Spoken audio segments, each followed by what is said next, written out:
Hello friends, आप लोग कैसे हो। मैं आशा करता हूँ वो स्वस्थ होंगे, पढ़ाई ज़बरदस्त से करें। देखो आज का वीडियो है जो क्लास 10 के लिए। आज का वीडियो क्या है, क्लास 10 का देखने वाले हैं हिंदी विषय। क्या देखने वाले हैं, हिंदी ए का देखने वाले हैं। मॉडल प्रश्न पत्र 2024 का जारी किया गया है, उसका देखने वाले हैं मॉडल प्रश्न पत्र। समय क्या रहेगा, 3 घंटा दिया जाएगा और कितना पूर्णांक रहेगा, 80 नंबर का दिया जाएगा question answer. 80 number total question आप लोग को क्वेश्चन बनाने से आपको 80 नंबर मिलेगा। चलो देखो यहाँ पर इससे पहले 2 वीडियो अपलोड कर दिए हैं। साइंस और सोशल साइंस का वीडियो अपलोड कर दिया, टेंशन लेने का कोई जरूरत नहीं है। साइंस और सोशल साइंस का वीडियो अपलोड कर दिए हैं। चलो आज देखने वाले हैं हिंदी ए का देखने वाले। क्या देखने वाले हैं, हिंदी ए का देखने वाले। फिर हिंदी बी का भी अपलोड कर देंगे, हिंदी बी का भी अपलोड कर देंगे। टेंशन लेने का कोई बात नहीं। जिसका हिंदी है हिंदी ए को देखिएगा, जिसका हिंदी बी है वो हिंदी बी को देखिएगा। तो इसके पहले क्या होगा, जगह देख लीजिएगा। इसका अलग से प्लेलिस्ट बना दिए हैं। जेक बोर्ड क्लास 10 2023 इसका मॉडल प्रश्न पत्र का उसका अलग प्लेलिस्ट बना दिया। उसको देखिएगा तो आपको ज़्यादा जितना आप लोग अपलोड कर देंगे 2024 का मॉडल पेपर सब मिल जाएगा, प्लेलिस्ट मिल जाएगा। आप प्लेलिस्ट में लिंक में मिल जाएगा, डिस्क्रिप्शन में देख लीजिएगा। 2024 का प्लेलिस्ट मिल जाएगा मॉडल पेपर वाला। चलो क्वेश्चन पे चलते हैं। पहला क्वेश्चन क्या दिया है, पहला देखो।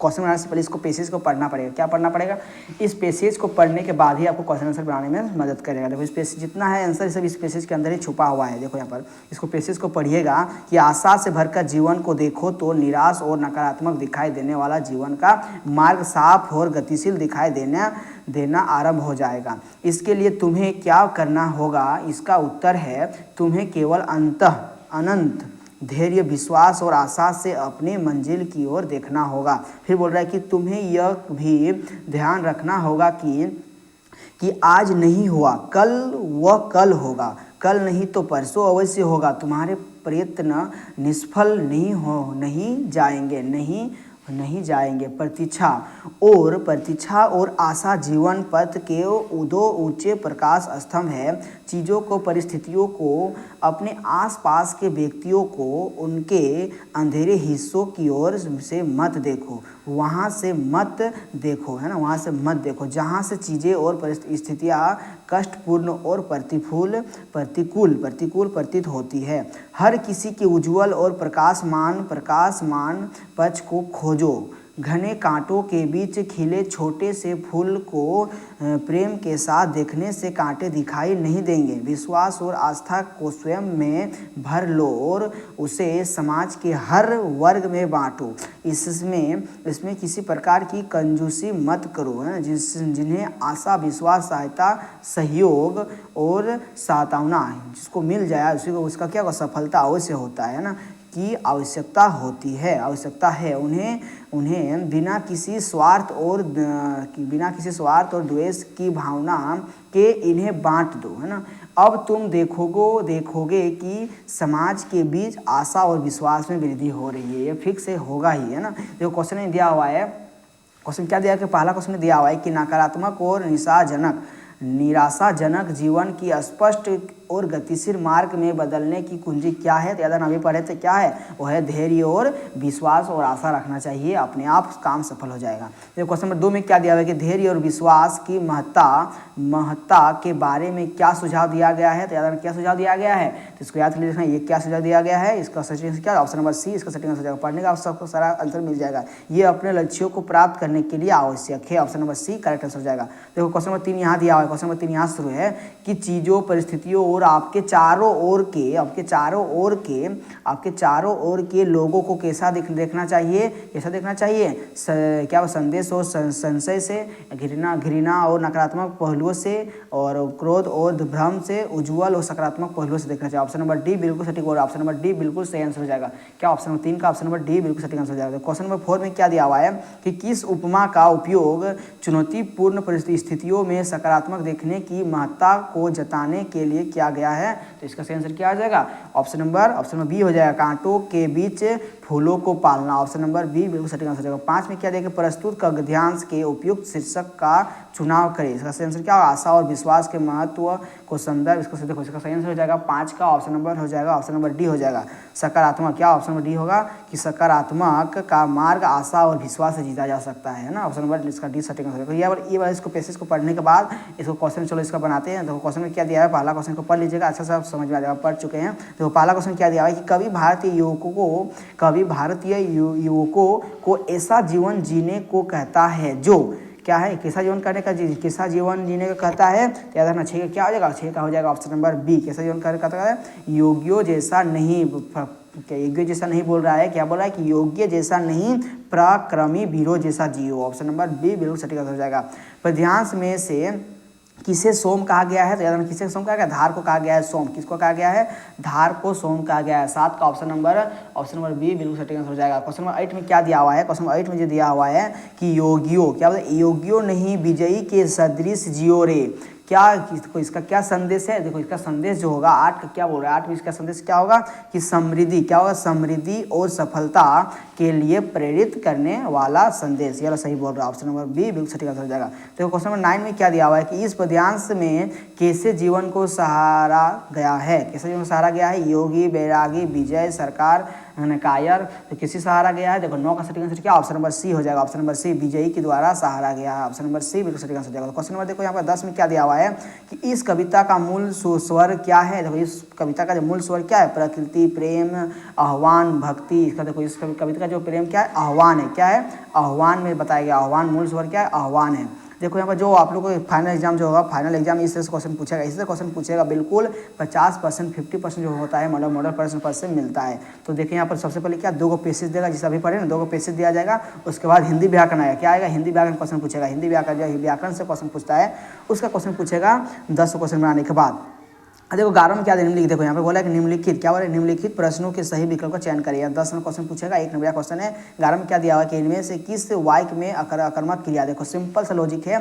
देखो इनमें पूछ रहा है किस वाक्य में अकर्मक क्रिया, बहुत इंपॉर्टेंट। इसका देखो यहाँ पर जो क्रिया वाला पार्ट है इसका हम वीडियो अपलोड कर देंगे, जिससे मॉडल पे खत्म हो जाएगा। क्रिया को अच्छा से डिटेल से समझा देंगे। यहाँ पर हल्का सा पार कर देते हैं, तुरंत समझा के पार कर देते हैं। इसका चैप्टर लाएंगे, इसका वीडियो को अलग से वीडियो लाएंगे, इसका भी वीडियो हम बता देंगे कि वो वाक्य किसे कहते हैं, क्रिया किसी सबका वीडियो ला देंगे। टेंशन लेने का जरूरत नहीं है, यहाँ पर सिर्फ समझा देते हैं, कोई दिक्कत नहीं। देखो अकर्मक क्रिया जो होता है, देखो अकर्मक क्रिया कहने का जिसमें क्या होता है, कर्म, जिसमें क्या होता है, देखो अकर्मक जिसमें कर्म की प्रधानता कोई सी नहीं होती, जिसमें कर्ता की प्रधानता होता है, याद रखना। कर्म किसे कहते हैं, जिसमें क्या होता है, देखो जी इनमें से किस वाक्य में कर्म अकर्मक क्रिया है बताना। देखो क्या बोला है कि सोनम गाना गाती है, देखो जिसमें ऑब्जेक्ट नहीं हो, है ना, जिसमें क्या ऑब्जेक्टिव नहीं हो। देखो सिंपल सा लॉजिक यही है एक कि जिस वाक्य को क्या से प्रश्न करो, क्या प्रश्न को यदि आंसर मिल गया समझो कि सकर्मक क्रिया, जो नहीं मिला तो अकर्मक क्रिया। देखो यहाँ पर क्वेश्चन करो तो यहाँ पर क्वेश्चन में दिया हुआ है कि सोनम गाना गाती है। क्वेश्चन करो सोनम क्या गाती है, आंसर मिल गया गाना गाती है। जिसका आंसर मिल गया समझो सकर्मक क्रिया होगा, क्या होगा, सकर्मक क्रिया होगा, सकर्मक है। जिसका आंसर नहीं मिला समझो क्या क्रिया होगा, अकर्मक क्रिया। अमन किताब पढ़ता है, क्वेश्चन करो अमन क्या पढ़ता है, अमन किताब पढ़ता है, तो इसका से आंसर मिल गया, किताब पढ़ने मिल गया।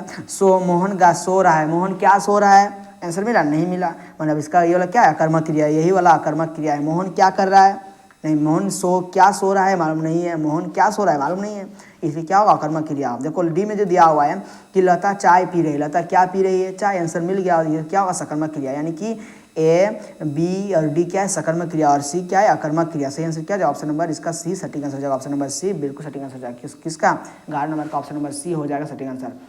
देखो 12 में जो पूछा है कि कौन सा वाक्य सकर्मक क्रिया का उदाहरण, देखो अब उल्टा क्वेश्चन पूछा, सकर्मक क्रिया पहचानने बोले। देखो बच्चा रोता है, क्वेश्चन करो बच्चा क्या रोता है, आंसर मिला, नहीं मिला, मतलब ये अकर्मक क्रिया है। लड़का हंसता है, इसका क्वेश्चन करो क्या से, लड़का क्या हंसता है, क्वेश्चन आंसर मिला, लड़का क्या हंसता है, आंसर तो नहीं मिला, ये क्या है, अकर्मक क्रिया, दोनों अकर्मक क्रिया है। रीता खाना खाती है, क्वेश्चन करो रीता क्या खाती है, अरे आंसर तो मिल गया, खाना खाती है, मतलब ये क्या सकर्मक क्रिया है।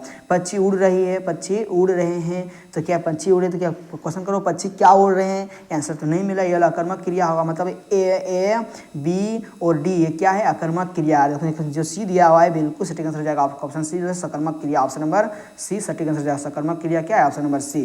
देखो यहाँ पर क्या हुआ, जलद का अनेकार्थी शब्द कौन है, देखो जलद का अनेकार्थी शब्द कौन है, तो यहाँ पर ढूंढना है कमल, मोती, मछली, बादल, ये मतलब बता। यहाँ पर जो जलद का जो है अनेकार्थी, मतलब जलद का पर्यायवाची शब्द खोजना है, क्या खोजना है, पर्यायवाची शब्द खोजना है। मतलब जलद को हम लोग किस नाम से जानते हैं, और उसको जलद को हम लोग बादल भी कहते हैं, क्या कहते हैं, बादल। तो बादल खोजो, कहाँ पर दिया, ऑप्शन नंबर डी बिल्कुल सटीक आंसर, ऑप्शन नंबर डी बिल्कुल सटीक आंसर हो जाएगा। देखो क्वेश्चन नंबर दिया हुआ है 14 में क्या दिया हुआ है कि 2 पदों या शब्दों के मेल से बना तीसरा पद क्या कहलाता है, बहुत इंपॉर्टेंट क्वेश्चन है, ये सब हिंदी व्याकरण बहुत इंपॉर्टेंट क्वेश्चन है कि 2 पदों या शब्दों के मेल से बना तीसरा पद क्या कहलाता है, संधि, समास, उपसर्ग, प्रत्यय, तो क्या कहलाता है, याद रखिएगा क्या कहलाता है। 14 का सटीक आंसर क्या हो जाएगा, 14 का सटीक आंसर हो जाएगा ऑप्शन नंबर बी, समास कहलाता है। क्या कहलाता है, समास कहलाता है, याद रखना। 2 या 2 से अधिक पदों से मेल से बने पद को क्या बोलते हैं, समास कहते हैं, सिंपल सा। तो 2 पदों या शब्दों के मेल से बना पद तीसरा पद क्या कहलाता है, समास कहलाता है। क्या कहलाता है, समास कहलाता है। ऑप्शन नंबर इसका बी बिल्कुल सटीक आंसर हो जाएगा। ऑप्शन नंबर बी इसका सटीक आंसर हो जाएगा। देखो नेक्स्ट क्वेश्चन क्या दिया हुआ है 15 में, क्या दिया हुआ है कि यथासंभव में कौन सा समास है। देखो यथासंभव, इसमें कौन सा समास लगा हुआ है, अव्ययभाव समास। देखो यहाँ पर अव्यय, देखो अव्ययभाव, इसमें क्या होगा यथासंभव, यथा प्लस संभव, जिसमें क्या होगा उपसर्ग निकल जाए, उपसर्ग क्या, उपसर्ग जो होता है उपसर्ग अलग हो जाए, जिसमें उपसर्ग होता है उसे बोलते हैं अव्ययभाव समास। इसमें क्या है देखो यथा संभव में कौन समास है, अव्ययभाव समास है। ऑप्शन नंबर ए बिल्कुल सटीक आंसर हो जाएगा। 15 क्या, ऑप्शन नंबर ए इसका सटीक आंसर हो जाएगा। देखो 16 में क्या दिया हुआ है कि नीला है जो कमल, नील कमल, ये किस, देखो समास का विग्रह के, देखो समास का विग्रह है तो याद रखना कौन समास है, तो पुरुष समास, कर्मधारय समास, अव्ययभाव समास, बहुब्रीहि समास। इसका सटीक आंसर क्या हो जाएगा 16 क्या हो जाएगा, कर्मधारय समास। क्या हो जाएगा कर्म, देखो जिसमें विग्रह होता है उसको क्या बोलते हैं, उसको बोलते हैं कर्मधारय समास। क्वेश्चन क्या जाएगा, ऑप्शन नंबर बी भी सटीक आंसर हो जाएगा। कि देखो यहाँ पर नीला है जो कमल, जिसको बोलते हैं नील कमल, किस समास का विग्रह है, याद किस समास का, कर्मधारय समास का विग्रह। ऑप्शन नंबर बी बिल्कुल सटीक आंसर हो जाएगा। देखो क्वेश्चन नंबर 17 में क्या दिया हुआ है कि जब, देखो जब वर्षा होती है तब मोर नाचते हैं, नाचने लगते हैं। रचना के आधार पर वाक्य का भेद बताइए, बहुत इंपॉर्टेंट, जहाँ पर दिख जाएगा तब उसको बोलते हैं क्या बोलते हैं, मिश्र वाक्य बोलते हैं। तब इसको सब जो, तब ये सब चूंकि किंतु आएगा, हम उसको बता देंगे, स्ट्रिक होता है। वाक्य का भी वीडियो ला देंगे, टेंशन लेने का कोई जरूरत नहीं है। अब व्याकरण का वीडियो अब लाने का शुरू कर देंगे। व्याकरण से देखो यहाँ पर हम यही सब जान रहे थे कि क्या क्या व्याकरण से पूछता है, वही सी वीडियो का भी जानने वाले। देखो वाच का भी दिया गया है, वाच भी पढ़ा देंगे, टेंशन लेने का कोई नहीं है। एक 3 को वीडियो छोड़ देंगे, वाक्य का बता देंगे, क्रिया का बता देंगे और इधर से वाक्य का बता, तीनों का वीडियो अपलोड कर देंगे, एक एक वीडियो, टेंशन लेने का कोई जरूरत नहीं, बिल्कुल आसान से बताने का प्रयास करेंगे। हिंदी व्याकरण में कोई टेंशन लेने का जरूरत नहीं है। हिंदी व्याकरण से आपको एक भी क्वेश्चन नहीं छूटेगा, मेरा गारंटी है। हिंदी व्याकरण में आप लोग को 10 में 10 आप लोग लाइएगा। देखो मेरे 10, देखो हिंदी व्याकरण 10 क्वेश्चन पूछेगा। हिंदी व्याकरण से आप लोगों को 10 क्वेश्चन दिया जाएगा, 10 में से आप 10 को में से 10 समय मिलेगा, 10 और 10 आप लोगों को हिंदी व्याकरण 10 में फिक्स मिल जाएगा, टेंशन लेने का कोई नहीं है। और 10 नंबर जो मिलेगा, 10 में क्या आप लोग पढ़ के लिखना है आंसर, ऊपर 2 पेज है उसको पढ़ के आंसर नीचे लिखना है, 10 में मिल जाएगा, 20 में मिल गया। आप 20 नंबर बचा, 10 में जो बचा वाला किताब से पूछेगा, किताब को सही से पढ़ लीजिएगा, आप लोगों को 10 में मिल जाएगा, टेंशन लेने का कोई जरूरत नहीं। तो यहाँ पर क्या बोला, जब वर्षा होती है तब, देखो बीच में क्या होगा, तब जुड़ गया, तब जुड़ गया, समझो कि कौन सा वाक्य है, ये मिश्र वाक्य, उसको क्या बोलते हैं, मिश्र वाक्य बोलते हैं। तो 17 क्या, ऑप्शन नंबर सी सटीक आंसर जाएगा। सब बता देंगे, ट्रिक होता है, ट्रिक उसको समझा देंगे, टेंशन लेने का कोई जरूरत नहीं है। तो 18 में क्या दिया, जिस वाक्य में कर्म की प्रधानता दी जाती है वहाँ कौन सा वाच्य होता है, उसको बोलते हैं, कौन सा वाक्य बोलते हैं, उसको बोलते हैं कर्मवाच्य। क्या बोलते हैं, कर्म से कर्मवाच्य हो गया। ऑप्शन नंबर इसका ऑप्शन नंबर बी बिल्कुल सटीक आंसर जाएगा। 18 क्या, ऑप्शन नंबर बी हो जाएगा, कर्मवाच्य। अब देखो 19 में क्या देखिए, बालक चांद देख रहा है, बालक के, देखो इसको लगाना, इसको बोलते हैं, इसको बोलते हैं संबंध अलग दिया हुआ है, समुच्चय अलग दिया हुआ है कि बालक चांद देखो यहाँ पर खाली स्थान भरना है, कौन सा भर के सेंटेंस जो है सही हो जाए। बालक चांद की ओर देख रहा है, बालक क्या देख रहा है, बालक क्यों देख रहा है, बालक कैसे देख रहा है, सही आंसर क्या आ जाएगा, 19 का सटीक आंसर हो जाएगा। बालक चांद की ओर देख रहा है, बालक क्या चांद की ओर देख रहा है, ऑप्शन नंबर ए सटीक आंसर हो जाएगा। ऑप्शन नंबर ए बिल्कुल सटीक आंसर हो जाएगा। टेंशन लेने की कोई बात नहीं, हिंदी व्याकरण से कोई क्वेश्चन नहीं छूटेगा। अव्यय भी देखो यहाँ पर समुच्चय बदे अव्यय भी दिया हुआ है, इसको भी पढ़ा देंगे, टेंशन की कोई जरूरत नहीं है। 20 में क्या दिया हुआ है कि निम्न में से कौन सा शब्द समुच्चय बोधक अव्यय है, तो धीरे धीरे से, अरे, अथवा, वाह, ये सब देखो, ये सब जो होता है ना समुच्चय बोधक, इसको बोलते हैं अथवा, अरे, ये सब क्या होता है, ये सब जो होता है, ये वाला जो होता है 20 का, ये जो होता है विस्मयादि बोधक होता है। क्या होता है, विस्मयादि बोधक। यहाँ जो क्वेश्चन पूछा है कौन सा जो है समुच्चय बोधक अव्यय है, तो 20 का सटीक आंसर क्या हो जाएगा, ऑप्शन नंबर सी। देखो धीरे धीरे क्या है, संबंध वाला है, अरे ये भी क्या है, वाह, ये सब क्या है, विस्मयादि। लेकिन यहाँ पर अथवा जो है, तो देखो यहाँ पर समुच्चय बोधक कहने का अर्थ है जो 2 सेंटेंस को जोड़ता है, 2 सेंटेंस को जोड़ता है, तो जोड़ेगा कौन, अथवा। देखो वो जब मैं पढ़ता हूँ अथवा मैं लिखता हूँ, इस तरह से होता है, अथवा जोड़ के लिखता है, ये सेंटेंस को जोड़ता है, उसी को बोलते हैं समुच्चय बोधक। इसका आंसर क्या, ऑप्शन नंबर सी सटीक आंसर हो जाएगा, ऑप्शन नंबर सी। अब देखो यहाँ पर 10 में पूछा, पैराग्राफ से पूछ दिया, 10 में व्याकरण से पूछा, अब 10 में किससे पूछेगा, किताब से पूछेगा। इस क्वेश्चन आपको मिलने वाला है, फाइनल एग्जाम इसी प्रकार से मिलेगा। आप देखो यहाँ पर हिंदी व्याकरण से कोई टेंशन नहीं, हिंदी आपको 20 नंबर आपके हाथ में, टेंशन लेने 20 नंबर, 10 नंबर जो है आपके हाथ में है, सिर्फ पैसेज को सही से पढ़ना है, सही से टिक लगाइए। आप 10 नंबर हम कि मेरे ऊपर छोड़ दीजिए, कोई टेंशन, 10 में जो हम बता देंगे, हिंदी व्याकरण सारा क्वेश्चन बता देंगे, टेंशन लेने का कोई जरूरत नहीं है। हिंदी व्याकरण को अच्छे से तैयारी करा देंगे, उसको पढ़ लीजिएगा तो आप लोग एक भी क्वेश्चन नहीं छूटेगा। अब आपके बाद बच्चा 10 में क्या पता, क्या किताब से, किताब को पढ़ लीजिएगा, पाठ्य पुस्तक से, उसको पढ़ने के बाद आपको एक भी क्वेश्चन नहीं छूटेगा। तो यहाँ पे भी पैसेज दिया, इसको पैसेज को पढ़ने के बाद उधो तुम, देखो यहाँ पर उधो तुम हो अति बड़भागी, इसको पढ़ लीजिएगा अच्छा से। इसका पढ़ने के बाद आपको यहाँ पर मिल जाएगा क्वेश्चन। 21 में क्वेश्चन क्या दिया हुआ है कि इस पद के रचयिता कौन है, बहुत इंपॉर्टेंट क्वेश्चन है, ये पार्ट का क्वेश्चन है। 21 का आंसर क्या आ जाएगा, 21 का जो दिया हुआ है, 21 पार्ट का लिया गया है, याद रखना। इस पद के रचयिता कौन है, किसने लिखा था ये वाला पार्ट, या तो इस पद के जो इस पद के रचयिता कौन है, ये वाला पार्ट जो लिखा था किसने लिखा, सूरदास ने लिखा था। किसने लिखा, सूरदास ने लिखा था इस पार्ट को। फिर बोल रहा है कि नेक्स्ट क्वेश्चन में 22 नंबर में कि गोपियाँ किसकी अन्य, क्या बोले, गोपियाँ किसकी अन्य भक्त थी, याद रखना। गोपियाँ जो किसकी अन्य भक्ति थी, याद रखना, किसका अन्य भक्त था, गोपी करता था। तो 22 का सटीक आंसर क्या आ जाएगा, कृष्ण का। किसका करता था, कृष्ण का भक्ति करता था। और देखो क्वेश्चन नंबर 23 में क्या दिया हुआ है कि पूर्णी, क्या बोले, पूर्णी पाद का क्या अर्थ है। पूर्णी पाद का क्या अर्थ होता है, पीपल का पत्ता, केले का पत्ता, कमल का पत्ता, कदम का पत्ता। इसका सही आंसर क्या आता है, पूर्णी का पत्ता क्या होता है, पूर्णी पात का क्या अर्थ होता है। इसका बहुत इंपॉर्टेंट क्वेश्चन है। इसका देखो मॉडल क्वेश्चन बहुत इंपॉर्टेंट होता है। देखो तो इसका क्या आ जाएगा, इसका हो जाएगा कमल का पत्ता। क्या है, कमल का पत्ता सही आंसर हो जाएगा। कमल का पत्ता बिल्कुल सटीक आंसर हो जाएगा। और देखो क्वेश्चन नंबर दिया हुआ है 24 में क्या दिया हुआ है कि गोपियों ने उद्धव के व्यापार की तुलना किससे की है, क्या बोले, गुड़ गाई हुई चिटियों से की है, दीपक और बाती से की है। उसके बाद दिया है कमल के पत्ते और तेल के मटके से की है, फूल और भौरे से की है। तो 24 का क्या आ जाएगा, 24 का सही आंसर हो जाएगा ऑप्शन नंबर सी, यानी कमल के पत्ते और तेल के मटके से की है। ऑप्शन नंबर सी सटीक आंसर। देखो यहाँ पर जो आप देखो यहाँ पर ये जो है 24 हो गया। अब फिर और एक गद्यांश को पढ़ना है, इसको सही आंसर देना है। क्या बोला, प्रस्तुत गद्यांश को ध्यानपूर्वक पढ़कर दिए गए प्रश्नों के सही उत्तर का चयन करें। यहाँ पर भी एक पैसेज को पढ़ लीजिएगा। ये वाला बिल्कुल पाठ का है, बाल गोविंद भगत वाला पाठ का है। ये वाला बाल गोविंद भगत की संगीत साधना का चरम वाला पाठ है, इसको पढ़ लीजिएगा। किताब में है ये वाला पाठ भी, वहाँ से पाठ का हल्का सा पैराग्राफ लिया है, यहाँ पर दे दिया है, इसको पढ़ के आपको नीचे आंसर देना है। 25 में क्या दिया हुआ है कि बेटे के मरने पर बाल गोविंद भगत क्या कर रहे थे, रो रहे थे, रो नहीं रहे थे, हंस रहे थे, गा रहे थे, नाच रहे थे। याद रखना, बाल गोविंद जो भगत जो थे, बाल गोविंद भगत के मरने के बाद उसके देखो उसके बेटे के मरने के बाद बाल गोविंद भगत क्या कर रहे थे, इसको याद कर लीजिएगा। क्या कर रहे थे, क्या आप लोग पढ़े होंगे, वो गा रहे थे। क्या कर रहे थे, गा रहे थे, वो गाना गा रहे थे। ऑप्शन नंबर बी,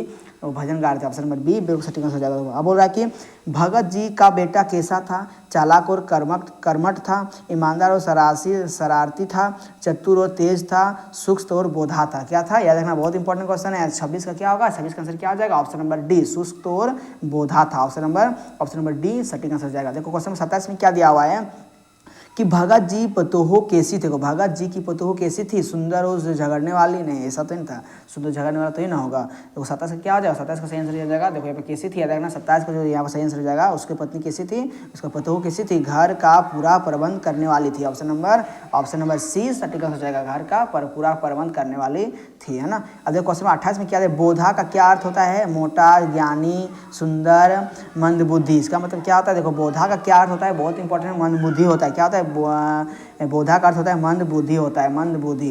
अब देखो यहाँ पर दो क्वेश्चन यहाँ पर निम्नलिखित प्रश्नों के सही उत्तर चुनिए। यहाँ पर जो पाठ का क्वेश्चन डायरेक्ट दिया है, इसको बिना पैसेज का पढ़ना है, आपको आंसर देना है। क्या बोला है कि यहाँ पर क्वेश्चन दिया है, सांप से डरकर भोलानाथ से कहाँ शरण ली। देखो यहाँ पर सांप से जो ये वाला सब फर्स्ट चैप्टर का है, माता वाला अंचल का चैप्टर का है।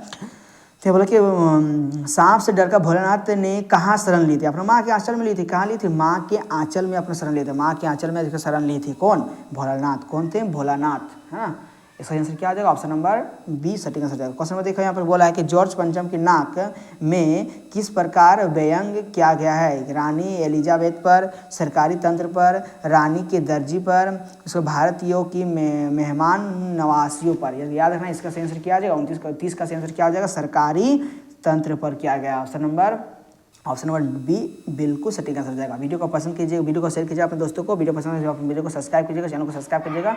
और लव यू दोस्तों, नेक्स्ट वीडियो में लाएंगे सोशल साइंस का सब अपलोड कर दिया, साइंस का भी अपलोड कर दिए हैं, और हिंदी का भी कर दिया। नेक्स्ट वीडियो में लाएंगे हिंदी बी का, मैथ का भी ला दें, टेंशन लेने की कोई जरूरत नहीं है। तो चैनल को सब्सक्राइब करने के लिए नहीं भूलिएगा। चलिए नेक्स्ट वीडियो में मिलते हैं। लव यू दोस्तों, थैंक यू, वंदे मातरम।